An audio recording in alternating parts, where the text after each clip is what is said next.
Bonjour, voilà, nous voilà aussi une autre fois pour une nouvelle vidéo. Dans cette vidéo, je vais vous montrer comment, en tout cas moi, comment je réalise les cheveux. Voilà, euh, comment je coiffe mes sujets dans un tableau. Et c'est très simple, je vous le montre dans la vidéo qui va suivre. Voilà, ce qui est important, c'est que si la vidéo vous plaît, n'hésitez pas à liker et à vous abonner à la chaîne. Vous avez une petite cloche juste à côté de l'abonnement qui va vous permettre d'être au courant des prochaines vidéos. Voilà, écoutez, c'est totalement gratuit, il n'y a aucun problème. Et j'espère que cette nouvelle vidéo peut vous apporter quelques notions, quelques connaissances en plus.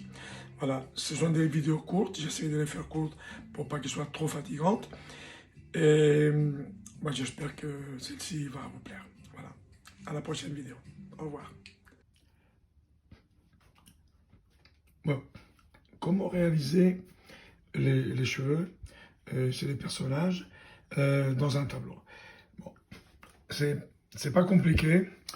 Et le plus important, c'est de savoir si le fond, par exemple, ici, dans ces cas-là, je suis en train de faire ce tableau-là, il n'est pas tout à fait terminé, mais je vous montre un petit peu comment je m'y prends, moi en tout cas, pour réaliser les coiffures. Voilà. Alors, si le fond est foncé dans ces cas-là, comme dans ces cas, ce que vous faites des parties claires. Voilà. Vous prenez la couleur claire, ça peut être en blanc, n'importe.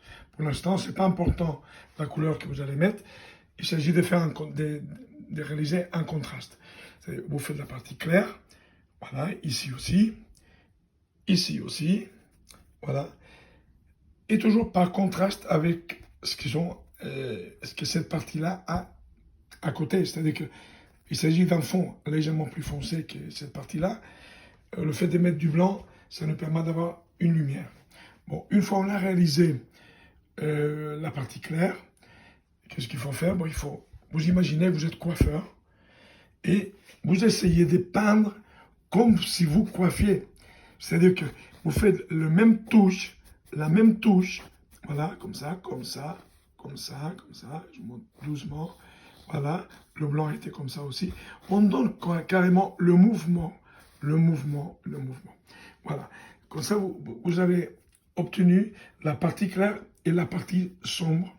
Dans ces cas-là, si vous utilisez les couleurs sombres, ça peut être noir, marron, enfin bref, peu importe.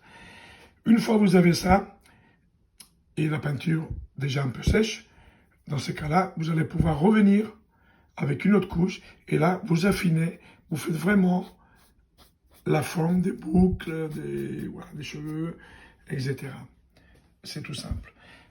Là, dans ces cas-là, c'est pareil. Vous faites, vous voyez, le mouvement. Vous mettez d'abord le clair, après vous mettez le foncé, et à partir de là, vous allez faire des mèches qui vont rentrer, foncées qui vont rentrer dans le blanc, ou des mèches blanches qui vont rentrer dans le foncé. Voilà. Voilà. Vous coiffez. Il y a toujours un mouvement dans les cheveux. Là, c'est pareil, dans ces cas-là, c'est pareil. On fait d'abord la base qui est juste en dessous, et après on peut se permettre des fantaisies, de mettre des cheveux qui se baladent comme ça, qui volent, etc. Voilà. On fait d'abord la grosse masse, mais toujours dans le sens comme si vous coiffiez les cheveux. Voilà, pareil. Vous faites le même mouvement.